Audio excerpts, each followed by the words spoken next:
What's going on, everybody? Welcome back to TTB Ravens Media, bringing you Ravens content every single day. If you want to see that daily Ravens content, make sure to hit the subscribe button down below. Hit the notification bell as well if you want to get notified every single time I put a brand new video. Now, in this video today, I'm talking about the perfect player the Ravens should try and sign because you don't know, the Ravens 53-man depth chart is out, and there are definitely players that were cut recently. There are players that are potential sign and trade opportunities, but I think a free agent is the perfect player for the Ravens to target. I don't think it's a wide receiver. Don't think it's a linebacker in a trade. I think they have to go after Jason Pierre-Paul. So in the comment section down below, let me know your thoughts. Should the Ravens target him? Should the Ravens sign him? What should they do with the edge rusher position? I talked about the wide receivers yesterday. Now it's time for the other big problem. The Ravens edge rushers right now are a Dafe away. You can't even say Tyus Bowser because he's injured currently. Justin Houston. That's it. It's two players. Now, you can throw Brent Urban on the edge. You can throw Calais on the edge. You can put Matabike on the edge. But they are not true edge players. They are more suited to play on the interior. And I know that Calais Campbell is a defensive end, but he's a defensive end in a 3-4 scheme. He plays interior mostly. So, how are the Ravens going to get their sacks? They got to go out and try and find somebody to step in while we wait for certain players to recover, like Dalen Hayes and Vince Beagle. I think Vince Beagle actually is out for the season. But Dalen Hayes potentially, when Tyus Bowser gets healthy, when we get to see Travis Jones, when we get to see, David Ojabo. When those players return, the edge rusher is not nearly as big a hole as we're seeing right now.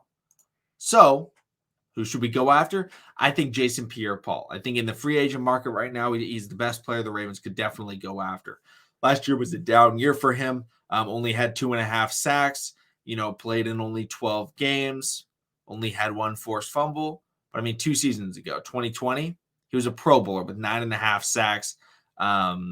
And really played well and was one of the big factors in that Tampa Bay Super Bowl winning team. 3 years ago, had 8.5 sacks. 4 years ago, 12.5 sacks. It really reminds me, and I need to pull up the stats as well, of Justin Houston when he ended up coming in to Baltimore and his previous seasons looking at them. Because if you look at Justin Houston's stats when he came to Baltimore, it was like, oh, he had a down year in 2020, had a few less sacks. But the previous year was like 11, 9, 9. And it was like, oh, he could come out and he could really ball out. Doesn't matter if he had a down year in the previous year. And even though Justin Houston only had 4.5 sacks for the Ravens last year, he was very important to the team. He was very important to helping grow the young edge rushers and help out Adafe. But he was also just like, he was getting pressure. He was getting to the quarterback. That is always valuable. Always valuable to flush a quarterback out of the pocket. Is it as valuable as getting a lot of sacks? No. But it's still more valuable than allowing, 5-second, drops and then just, oh, look at that wide open player after 8 seconds because no one got pressure. Jason Pierre-Paul is a true pro. He is a veteran. I understand that he is 33 years old, which is the same exact age actually as Justin Houston. But the Ravens are young at edge rusher. They have Adafe, they have David Ojabo, they have Tyus Bowser. They're just waiting for them to get healthy. So let's plug in a guy that can go out there and get some plays made. And again, when those guys get healthy, this is not signing Jason Pierre-Paul to be the starting edge rusher on a Super Bowl winning Baltimore Ravens team in the Super Bowl. That's not what I'm saying. What I'm saying is have him play for 5 weeks as the starter. The third rotation piece between Justin Houston and Adafe. And then all of a sudden, Tyus Bowser's healthy. Boom, Tyus Bowser moves over to Sam. Then we see, okay, we get a 3-man, rotation between Adafe, Houston, and JPP that are able to come in, alongside, obviously, Tyus Bowser's also rotating in and out. But it's like, okay, that's some fresh bodies. And then, week 8, week 9, when we are kind of expecting to start to see David Ojabo, he now has 2 veterans that have gone out and been, multiple time Pro Bowlers, that he can learn from, and sit behind that, he's going to be listening. He's signed his contract. He can listen to those guys and learn from them. he's going to be able to come back and it goes, okay, here's our edge rotation. David Ojabo, Odafe Oweh, Tyus Bowser, Justin Houston, and JPP. All of a sudden, at the end of the year, the Ravens would now have one of the deepest edge rushing groups in the NFL.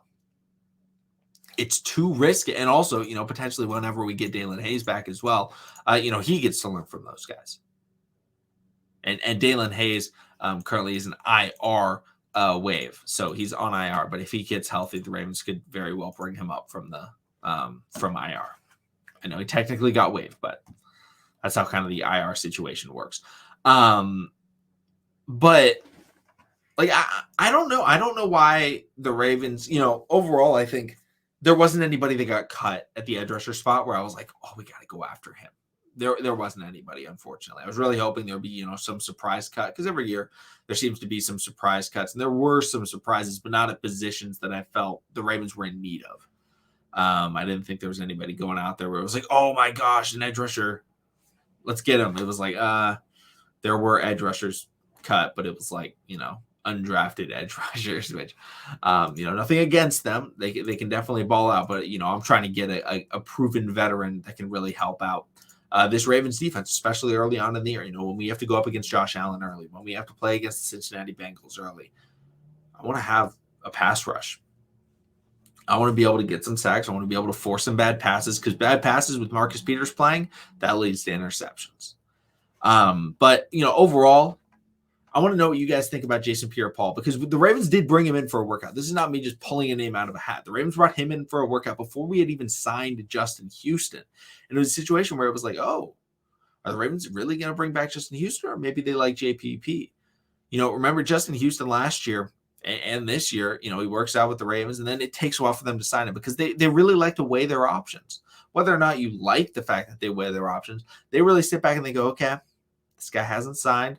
Let's see what we can do. The Ravens just freed up, I believe, $6 million with Ronnie Stanley restructuring his contract. Use that money to help make this team better. How do you make this team better? Get a temporary edge rusher, to hold the spot while we wait for Tyus Bowser and we wait for David Ojabo to get healthy. That's all I got for this video. I just wanted to say, I really feel like he's a player the Ravens should absolutely be targeting. Thank you so much for watching. Subscribe for daily Ravens content, and I will see all of you again tomorrow.